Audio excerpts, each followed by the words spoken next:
Thank you very much.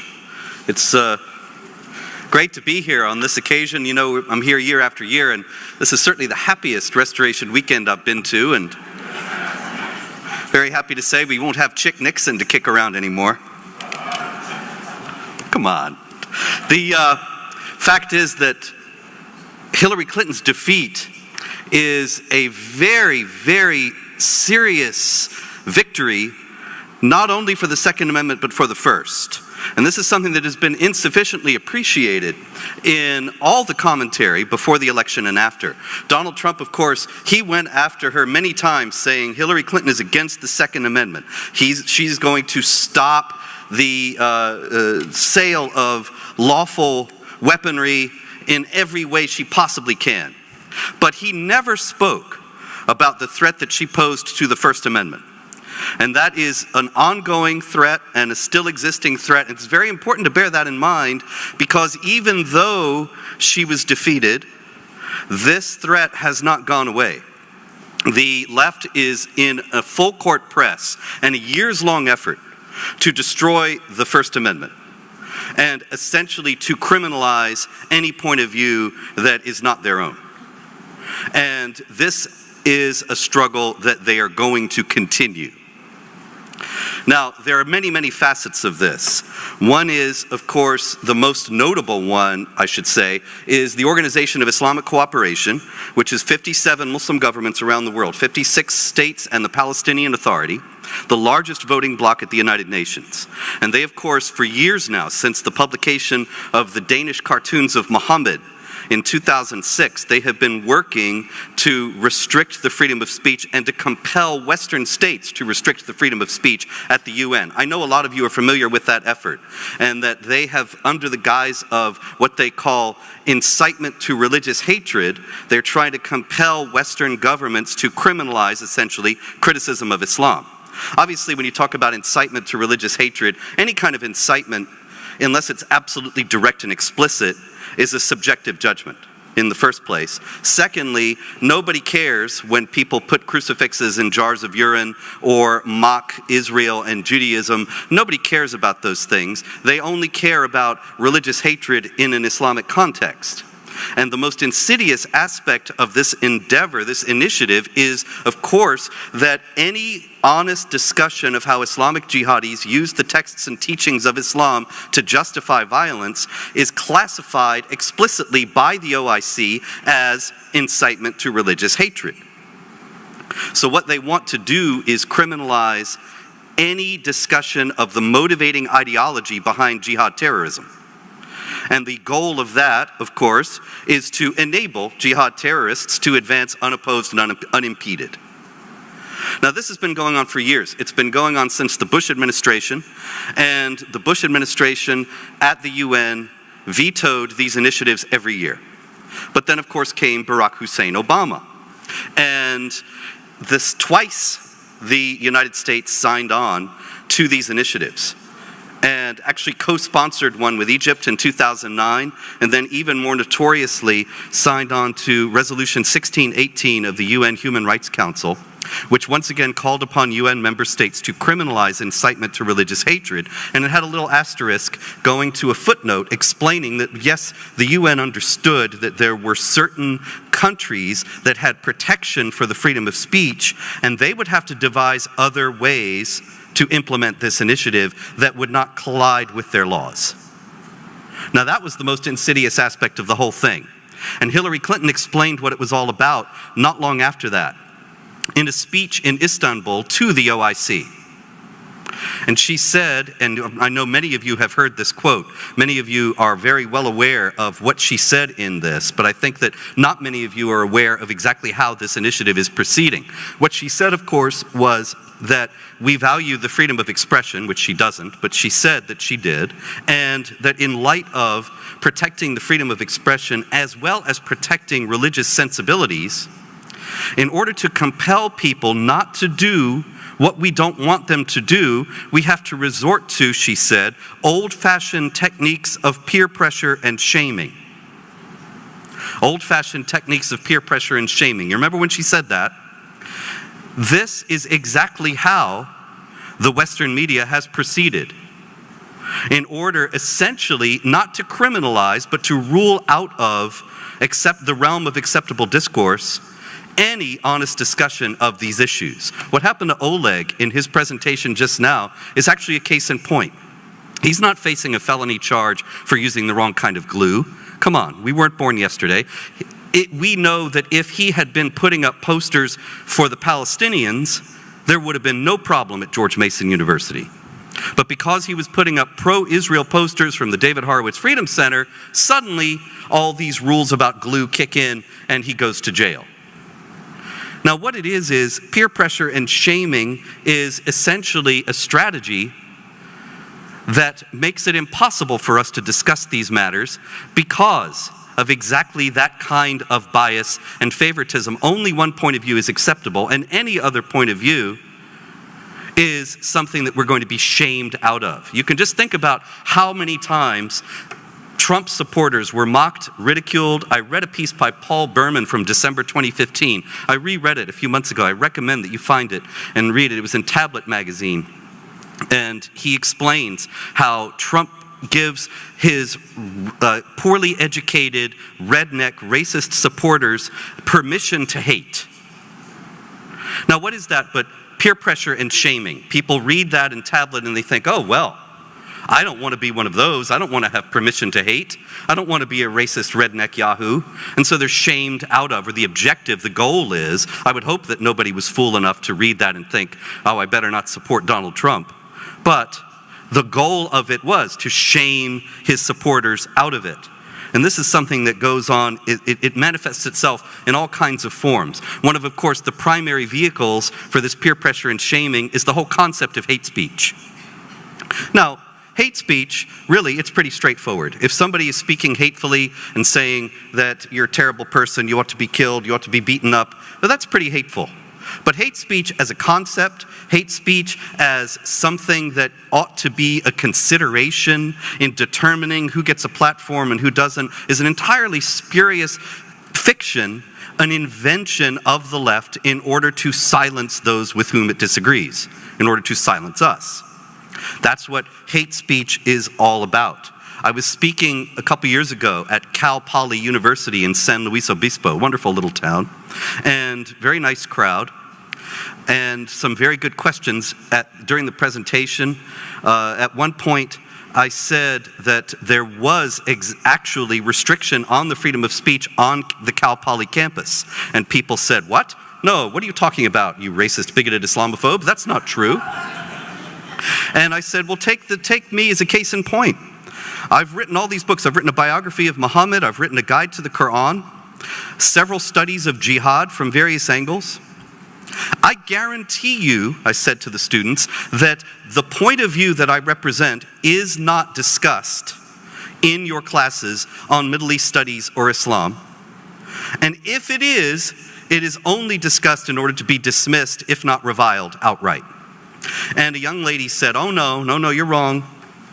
We did discuss your books. We did discuss your work in a class that I just took. And I said, oh, that's very interesting. What was your conclusion? And she said, hate speech is not free speech. That was the first time I heard that. You ever heard that? Hate speech is not free speech. This is an increasingly common slogan that is going to be used and is being used right now to shut us down. What the young lady at Cal Poly was saying was that she had supposedly read my work and decided that it was hate speech, and that hate speech in and of itself does not enjoy the protection that the freedom of speech ought to be given. That hate speech is not speech that we ought to respect, even to the extent of saying, I may disagree with what you say, but I will defend to the death your right to say it. And so I said, okay, that's very interesting. I asked the young lady this following question. Then who gets to decide? Because I don't think what I'm doing is hate speech, unless the Quran is, and I quote it.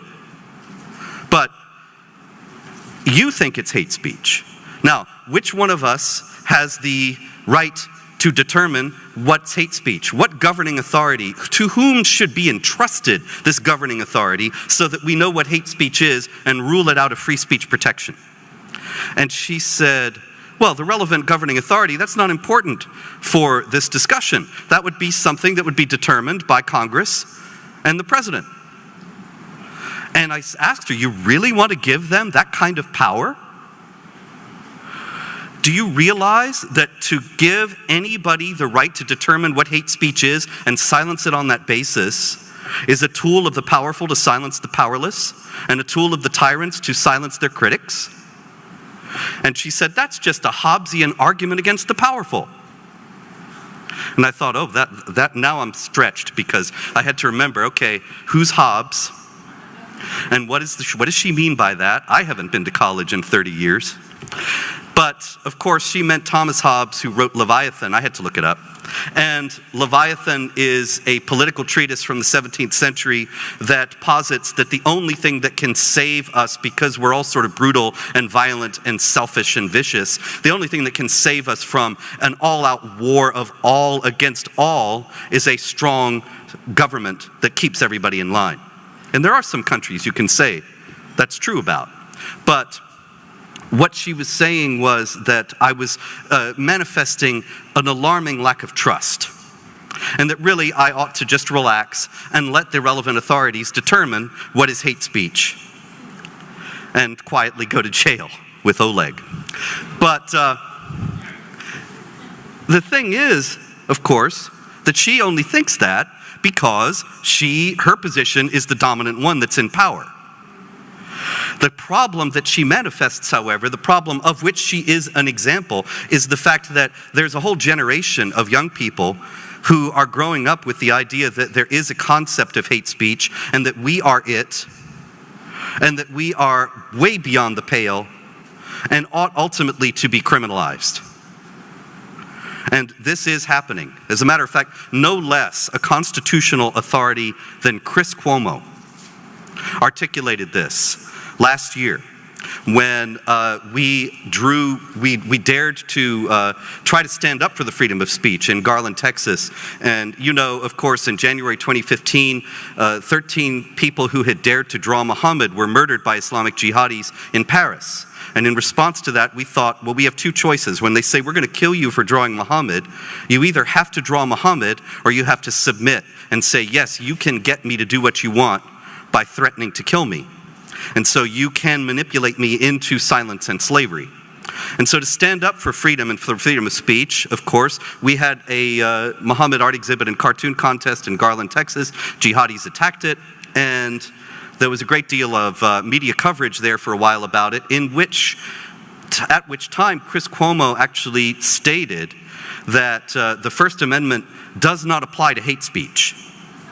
And what we were doing was hate speech, and therefore it was ruled out. Now, actually, if you read the First Amendment, it doesn't say anything about hate speech, nor is there any legal thing in United States law called hate speech. There is no such concept. Because, of course, what's hateful to you is not hateful to me. One man's ceiling is another man's floor. Everybody has a different evaluation of what is true and good and right and what is evil and hateful, for that matter. But just the advance of this idea that Chris Cuomo could think, a major commentator on a major network, even that in itself indicates how deep the rot has gone and how far advanced this concept is.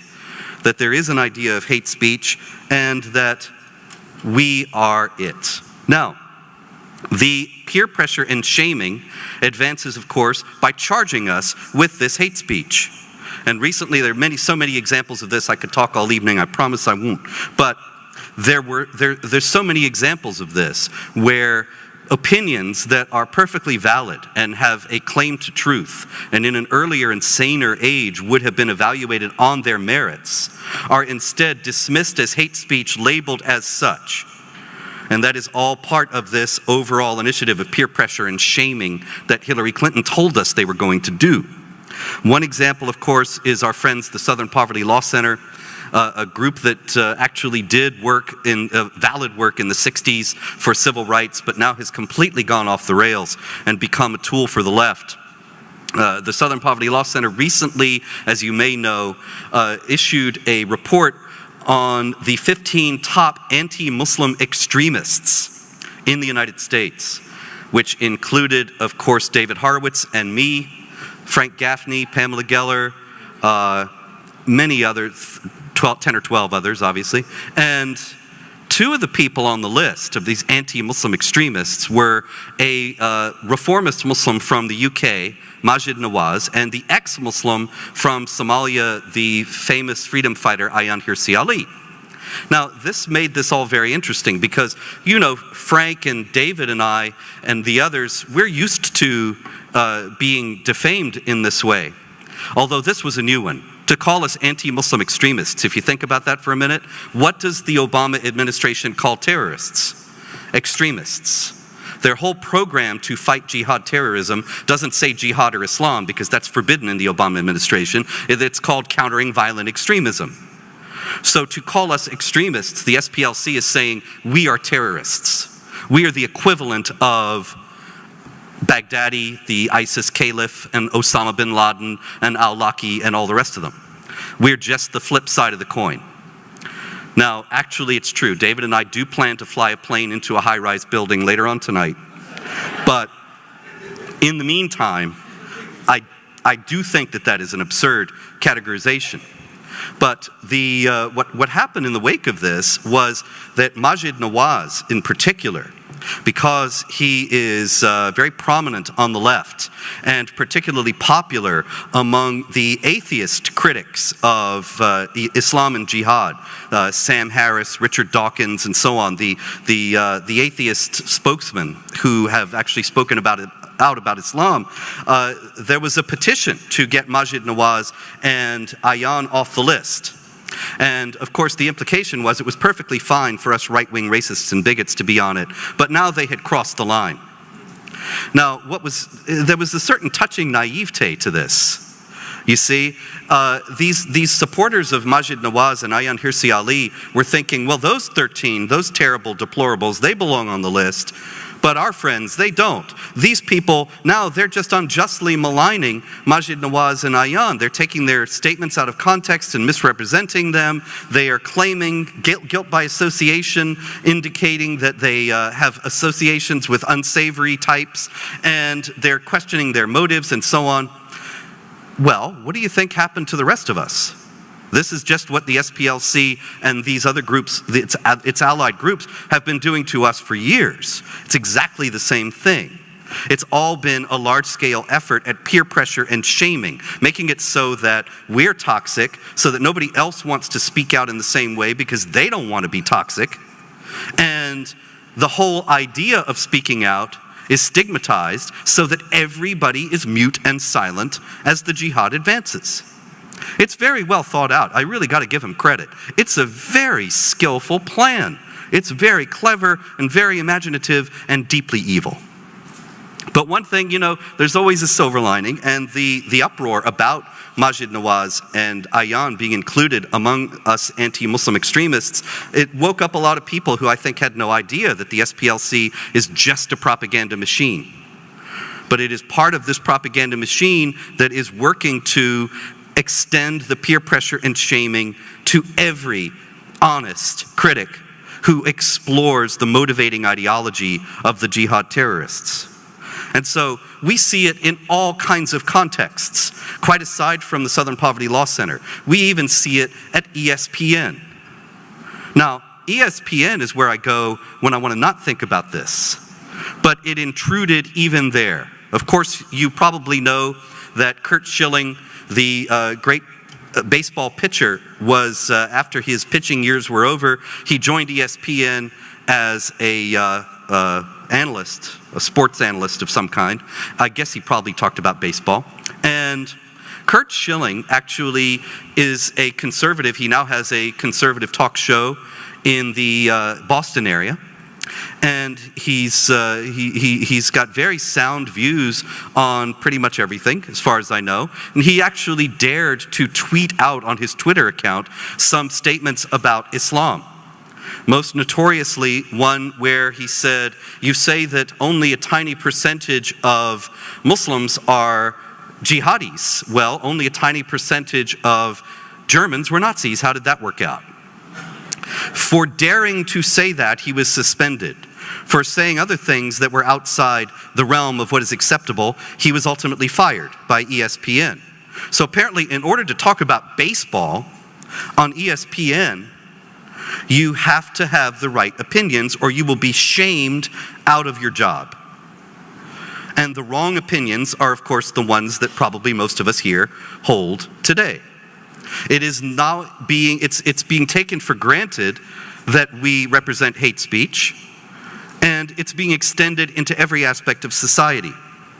The ultimate goal, of course, is to make everyone afraid to hold these opinions, because everyone will be afraid of losing the job, of being stigmatized as a racist and a bigot and so on. I mean, of course, we're so used to this. We've heard ourselves called this for so many years, but it has never been so far advanced into the mainstream. It is a tremendous blow to this whole initiative that Donald Trump was elected president.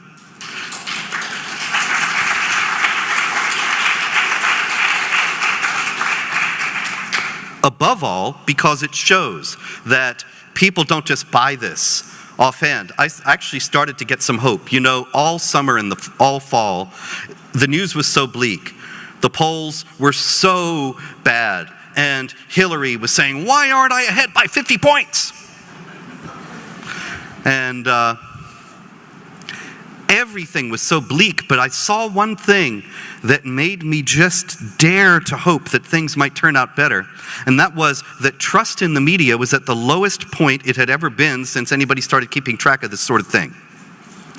And so while they are working to shame us and to apply peer pressure to silence us, and while they are working to label what we do as hate speech, more and more people are waking up to it. And 60 million of them did not buy it and voted for Donald Trump. And so, what we have now, however, is a president of the United States who commits hate speech and is subject to peer pressure and shaming. And it's an extraordinary position, because after working so hard to delegitimize half of the American electorate and half of the spectrum of opinion that Americans legitimately hold, now that opinion is in power against their best efforts. Now things are really going to get interesting. And one of the best things actually that's come about in this election cycle, besides the election of Donald Trump, was also the WikiLeaks exposure of just what the media really is. And that's one of the reasons why the trust in it is so very low. Because, you know, we grew up, I remember my father yelling at Walter Cronkite. Walter was not in the room, he was on the screen, but it was just what he was saying. And I remember Nixon, the first one, saying that he had faced bias from the press when he was running against John Kennedy in 1960. Now that's an awfully long time ago, and that's a lot of elections. We've all grown up taking for granted media bias. But now we know that it's far worse than that. I took a tour an online tour of the major news outlets in the early fall. And the New York Times, the Washington Post, CNN, MSNBC, Politico, The Hill, all the major names. And every last one of them had story after story after story about what a dangerous scoundrel Donald Trump was, and stupid to boot. You know, there is an inherent self-contradiction in how they classify all conservatives. They did this with George W. Bush, too. You know, he was a monkey, he was a marginal idiot, but he was also an evil genius who had somehow thwarted all their plans, while being an idiot monkey. Really astonishing talents. And of course, Trump, it's the same way. And every last media outlet had anti-Trump, anti-Trump, anti-Trump stories. Not even the pretense of trying to be balanced news outlets anymore. Not even pretending to have any objectivity. It was just all wall-to-wall anti-Trump all the time. And then it came out in WikiLeaks. George Soros funded organizations, paid those august, trusted news outlets, the New York Times, the Washington Post, CNN, you name it, they paid them for favorable coverage of the Iran nuclear deal. They paid them for favorable coverage of the Muslim migrant influx into Europe.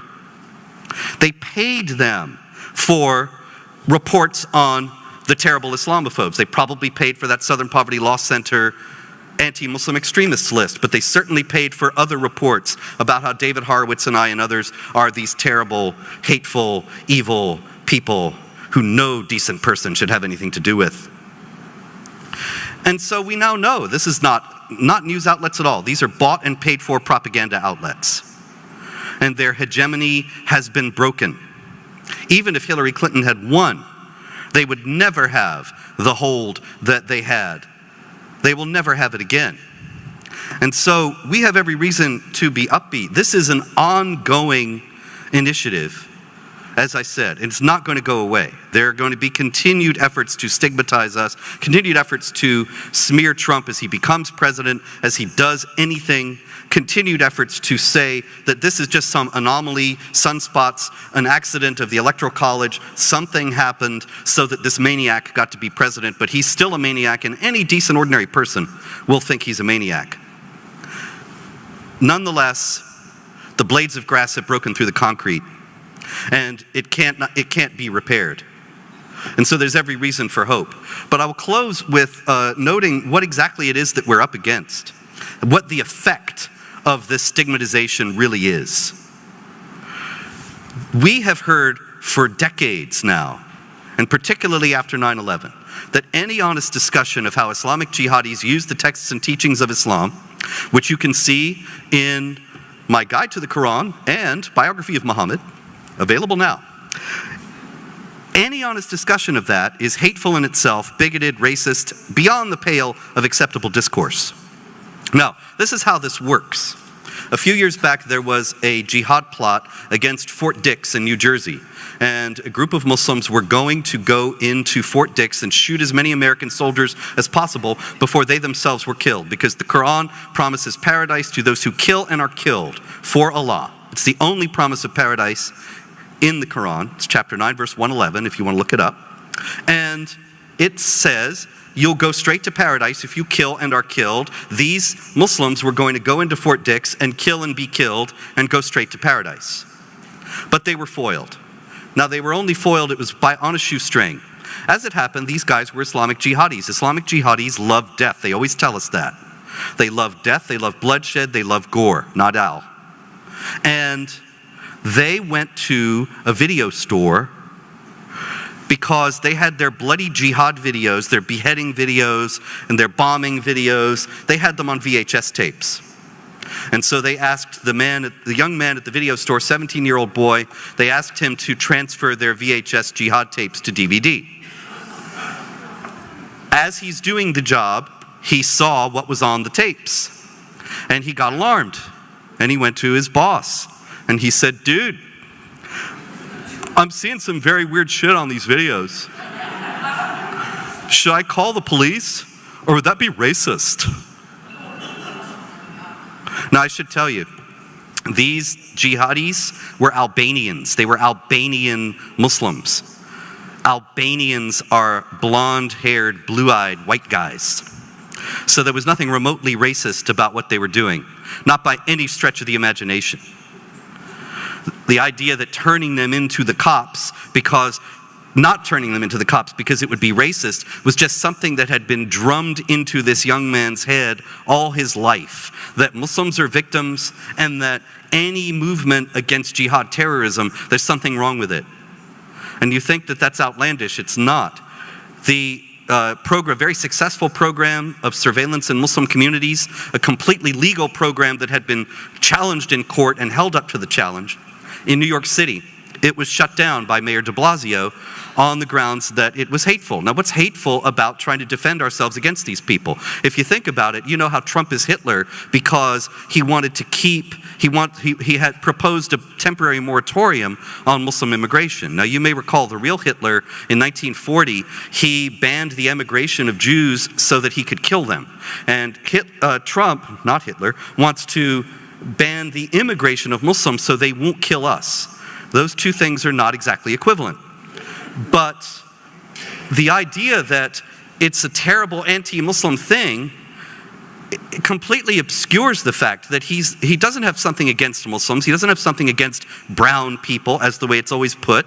He does not have some racist agenda here, because for one thing, he's not saying let's have a ban on Hindu or Buddhist or any other kind of immigration of people of the same brownness as supposedly the Muslims are. The problem is that he's trying to address in suggesting this ban is that there are going to be Islamic jihadis among the Muslims who enter the country. How do you keep them out? You can't tell the jihadis from the peaceful Muslims. They don't carry membership cards in Al-Qaeda. So how are you going to tell? There's no way to tell, to distinguish the one from the other. So you either have mass immigration of Muslims into the United States and more jihad massacres, or you have a ban on the immigration. But the idea that it's racist and hateful is just more of this peer pressure and shaming that almost worked with that young man at Fort Dix. He did turn them in. He decided to go ahead and be racist. And so he saved a lot of people from being killed. But the stigma had already worked, or he wouldn't have hesitated. And the stigma is what they are trying to apply to any and every form of resistance to jihad terror. That it's anti-Muslim, it is hateful, and therefore it must be ruled out of polite society. Now, you understand, we still have the First Amendment. We still have the freedom of speech. But we know that there are certain things that can be said in the mainstream and certain things that will immediately be branded as hateful. And that is how Hillary Clinton's program of peer pressure and shaming works just absolutely so well, and is going to continue to do so, unfortunately, despite her defeat. The upshot is, however, that we do have every reason to be optimistic, not just with Trump's election, but with the breaking of the stranglehold of the mainstream and the possibility that truth might now actually even break through somewhere like CNN. I'm not counting on it. I suspect that these great news conglomerate industries will go out of business before they would moderate what they're doing. But the people have had enough, and that is our hope. What we have is an ongoing struggle that we have to be very aware of and resolute in whatever fashion that we can be in our own sphere in life to resist and to identify this as an insidious attempt at the peer pressure and shaming to stigmatize what is a legitimate point of view and indeed a necessary one for our common defense. And because ultimately we do have the truth on our side, we know that we will, in the final instance, be victorious. Thank you very much. Robert, could you tell us how do you undo Resolution 1618 that has been signed by Hillary Clinton? Well, you know, resolutions in the UN are not iron dogma. They can be reversed, they can be repealed, just like in any other parliamentary body. I see. So it's not in stone, in other words. What's that? Resolution 1618 does not commit the American people at this moment in time. No, certainly not. Okay. And one thing that I think the Trump administration ought to do is make sure that the United States is clearly and explicitly and defiantly on record defending the freedom of speech at the UN. Because in fact, they're going forward with this 1618 resolution and making it larger and bigger, all of the states at the United Nations. So it's That's something what, perhaps Hillary probably would have tried to implement it. All you needed was a ninth justice who was a foe of the freedom of speech. The 4 left justices on the court right now have all gone on record saying they would be in favor of various kinds of restrictions on the freedom of speech. And one more thing. And so all you needed was one more. We really dodged a bullet here. All you needed was one more to say hate speech is not free speech and does not enjoy First Amendment protection, and actually codify that in a Supreme Court decision, and the First Amendment would have been dead. One more question. There's 1.7 billion Muslims. According to your very, very thorough research, what percentage would you say of that 1.7 billion are a threat to the world? Are a threat to the world? Yes, to our way of life, to the Western world. There's no way to answer that question. But just off the top of your head. The reason why is because the teachings about jihad warfare against unbelievers and subjugating them under the rule of Islamic law, which denies the freedom of speech and the freedom of conscience and equality of rights of women and so many other things. All that is in Islamic law. It is not negotiable. It's not some extremist opinion. It's basic, mainstream, ordinary Islam. Those who tell you otherwise are lying. Now, that said, does every Muslim believe that? Is every Muslim bound to carry those things out? No, absolutely not. Just like in any other religious tradition, there's some people who are very serious about it and some people who aren't. And every shade, every gradation in between. So you have, in the Catholic Church, contraception is illegal, is immoral, according to the Pope. But surveys show most Catholics practice contraception. Does that mean that the Catholic Church does not teach that? No, it really does. But most Catholics don't pay attention. Now, in Islam, it's the same thing. Does Islam, in all its various sects and forms, teach jihad warfare against unbelievers? Yes. Does that mean every Muslim is a jihadi? Absolutely not. Many, many Muslims don't know about that, don't care about that, are never going to put it into practice. They would rather live a comfortable life than go blow themselves up. But they're not going to lift a finger to stop the guys who are blowing themselves up, because they know that it's in there. Who has the mic? I do. This is a question I wanted to ask Ann Coulter, and I probably would have gotten a funny answer, but I'd actually rather ask it to you, which is, what would you like to see happen to the UN in a Trump world? I'd appreciate your perspective on that. What would I like to see happen to the UN in a Trump world? Was that the question? Well, can you imagine the mushroom cloud? Seriously, what I would like to see happen to the UN is that certainly the U.S. should withdraw all funding from it and evict it from the United States. We can't shut it down because there are a few other countries in it, but we can keep it out of New York and the United States in general. They can go to Geneva and they can raise their own money. It's a propaganda arm for the global jihad, for the OIC. It's a propaganda arm to hit Israel above all. And so we have no business allowing our ally to be subjected to this, or to continue with this pretense that it's something that actually brings anything good to the world. It doesn't. Carl. Yeah, Robert, thank you. I first of all want to thank you profusely for all of your efforts in the cause of freedom. Thank you. Your courageous efforts. Now, could you kindly explain or expound upon and assess the following two assertions that we hear all too frequently? One of them, we are not at war with Islam. And the second one, the ideology of takfirism is an existential threat to the United States. Well, the ideology of takfirism is kind of an incoherent thing to say, because takfir is the practice of one Muslim group declaring that another Muslim group is not Muslim and can therefore be killed as heretics or apostates, because heresy and apostasy carry the death penalty in Islam. So many of the groups that are more entrenched in holding on to their wealth and power, like the Saudi government, the Iranians, they declared groups like Al-Qaeda. They call groups like Al-Qaeda and ISIS takfiris, which means these are the people who are saying that the rest of us are not Muslims and trying to kill us. But that doesn't mean that, of course, the Saudis or the Iranians say it because they're Shiites, and the Al-Qaeda and ISIS people are Sunnis. But in any case, nobody should get the idea that the takfiris, or that is Al-Qaeda and ISIS and the other jihad groups, are the only people who hold to the view that there should be warfare against unbelievers. This is, as I said, standard Islam. Kill them wherever you find them is 3 times in the Quran. Chapter 2, 191, 489, and 95, if you want to look it up. Chapter 9, verse 29 says to wage war against the Jews and Christians and subjugate them as inferiors under the rule of Islamic law, paying a special tax. All these things are in basic Islam.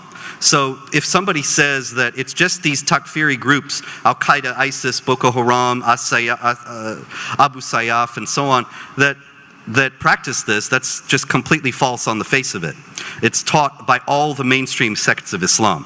And the first question, we are not at war with Islam, that also is sort of a false statement. I mean, we're not at war with Islam, but large portions of Islam are at war with us. And the Muslims who are at war with us, they point to the Quran and Sunnah, the example of Muhammad, to justify what they're doing and make recruits among peaceful Muslims.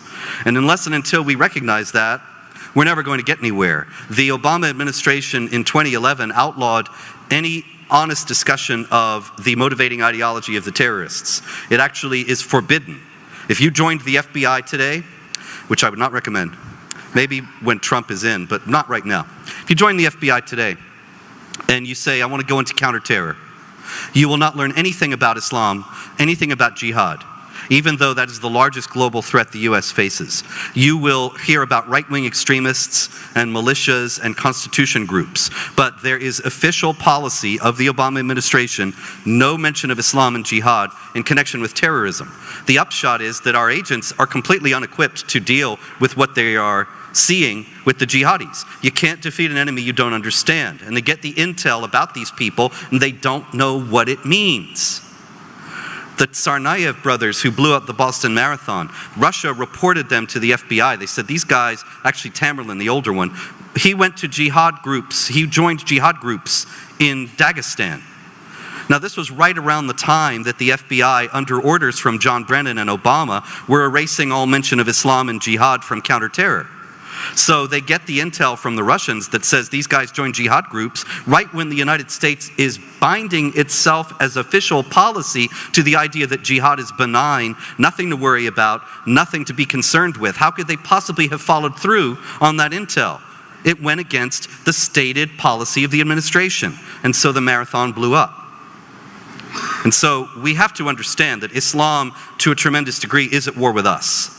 And that if we don't realize that, it's just going to get worse. But of course, Trump, he made a big deal during the campaign of the fact that he would say that there was a threat from what he called radical Islam. It's actually mainstream Orthodox ordinary Islam. But even saying radical Islam after these 8 years of denial and willful ignorance is refreshing. And one would hope that he will change the institutional culture in the FBI and the CIA and Homeland Security and all the rest of them. It's drastically needed. Who has the mic? Yes, sir. Hi, so I go to a high school where 99% of the students, their parents are lobbyists or work in government. I guess you could say I live in the swamp. So I recently wrote something reflecting on the results of the election, and as you could probably imagine, it was pretty positive. And also, as you can imagine, I received a slew of peer pressure and shaming, as you'd say. I was told that Trump validates the KKK and white supremacy. And I said no, the only reason they latched onto the campaign is because of the media's lies and character assassination that told everybody that Trump was racist, even though that's not the case. However, what other advice would you give to someone like me who lives in the midst of all those people to defend myself against such claims? I think that mockery is awfully undervalued. And that there's a tremendous potential for it, particularly on college campuses. I didn't quite hear everything that you were saying. Are you in a college right now? Or high school? Okay, even better. Same thing really. At this point, the colleges are high schools and the high schools are middle schools and so on. But the Muslim groups, I don't actually know about high school, but I know that when you get to college, you'll see the Muslim groups or the anti-Israel groups, the Students for Justice in Palestine and so on, they make a great show of their victimhood, and their grievance theater is always featured on campuses. So for example, they have Israeli Apartheid Awareness Week, and they build a wall and have a checkpoint, and you have to go through the mock IDF soldier to get to your class, and it's supposed to show you how terrible Israel is. Well, you know, we can have a lot of fun with that kind of thing if we turn it around on them. And have, for example, you know, they have Islam Awareness Week. Well, why don't we have Quran Awareness Week? And put up, kill them wherever you find them. And if you fear disobedience from your wife, beat her. And all these things from the Quran. And they'll say, how could you have this terrible Islamophobia? Well, it's just the Quran. I thought you wanted us to be aware of Islam. And you play their contradictions back on them. You know, they talk about being feminists and being in favor of women's rights, and yet they are in bed with and in league with the most misogynistic and absolutely violent towards women ideology on earth. So you have Honor Killing Victim Awareness Week, and put up the pictures of the young attractive women who have been killed by their fathers or their brothers for not wearing the hijab. They have hijab week now on campuses. And I'm seeing that all these non-Muslim girls are wearing the hijab to show solidarity with the poor Muslim girls who are yelled at for wearing hijab by racist, bigoted, Islamophobic Trump supporters. And, well, what about all the girls that have been killed for wearing hijab? I can give you a long list and give you pictures of them. And what about them? Do they have any rights? Can we have an awareness week for them? And you're just, what, you don't care about these women? It's only those women? And so on. You see what I mean? That you have to, in the first place, have a very thick skin and be ready to be called everything that there is, and understand that this is their tactic to shame us out of doing what we're doing. But you bring it back on them and shame them for their own contradictions and hypocrisy. Okay, we have our last question here, and then we're going to take a 10-minute break. Why are you so racist? No. That wasn't my question. My observation, first of what you last said, there are student groups working on colleges planning just that. Saudi Arabia, Apartheid Week, and planning to do street theater with gays hanging from in Iran Week. But the question now, if I can remember it, was about changing the culture in our security services. I know people from the intelligence and FBI community, on a personal level, they are highly aware of this, but their investigations cannot be geared that way. How long do you think it will take after 1 or 2 o'clock on January 20th for that to change? Well, and how would he go about doing it? You're absolutely right. I also know many people in the FBI and other agencies who are well aware of the nature and magnitude of the jihad threat, but they're keeping their head down, they're doing their job, they're biding their time. And so things will get better very quickly, but there's also 8 years worth of agents who don't have a clue and who have been completely misinformed. I have a local FBI agent. Whenever I get death threats, you know, he calls me or I call him and he says they're on it, and I say yes, and then we go back to our business and nothing happens. But I talk to him now and again, and he was reassuring me the other day, last time I got a death threat, and he was saying, you know, I want you to know that I'm well aware of this problem with these guys that you're tracking. And also, we're right on top of the other guys on the other side. And I said, what do you mean the other guys on the other side? And he said, the people upstate, the right-wing militias, they're just as dangerous as the guys you're talking about. And I thought, you know, do they smoke opium now in the FBI as a matter of training? Can you imagine? He thinks right-wing... When have you heard of right-wing militias? I mean, 30,000 terror attacks around the world by Islamic jihadis acting explicitly in the name of the Quran, Islam, Muhammad since 9/11. How many right-wing militias have done that? And you can say, oh, yes, well, this fellow or that fellow or this guy had a Confederate flag, the psychopath with the bowl haircut in South Carolina. This is hardly proportionate and hardly remotely the same magnitude of threat. But this is what they're being taught nowadays. And they can only explore the ideology of the one group and not the other. So we can hope, and I have every confidence now, that that's going to change and change quickly when the new administration comes in. Thank you so much for being here.